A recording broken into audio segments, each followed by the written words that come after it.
We're going to be looking at example 6 in our section 4.1 notes. We're given that the distance between an aircraft carrier and a Navy destroyer is 7,620 feet, which we already have labeled in our picture.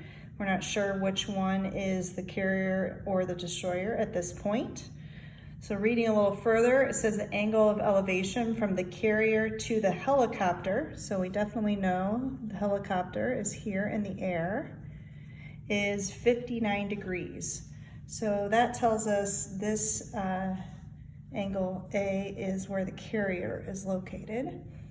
Furthermore, it tells us the angle of elevation from the destroyer to the helicopter is 77.2 degrees. So B is the destroyer. Our job is to figure out the distance, X, which is already labeled in the picture, from the helicopter to the aircraft carrier. Okay, so we're going to use the law of sines to help us out. We typically call this side B because it's across from angle B.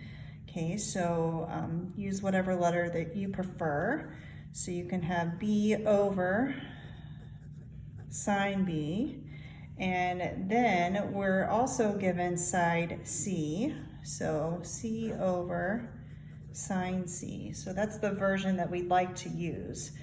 So I'm going to fill in what I know. So I have B, and then I can put in the sine of 77.2 degrees. I also have side C, 7,620, but at this stage I do not have angle C. That's a quick and easy fix though, because I know there's 180 degrees in a triangle. I can go ahead and take 180 minus the 59 minus the 77.2, and I determine that angle C is 43.8 degrees. So I'm going to fill that in and have the sine of 43.8 degrees. This one is pretty easy to solve. We just need to multiply both sides of the equation by the sine of 77.2 degrees. So I have side B is 7,620 times the sine of 77.2 degrees divided by the sine of 43.8 degrees. When we enter that in our calculator, once again making sure our calculator's in degree mode, we find that side B or X is around 10,736, and our label is feet.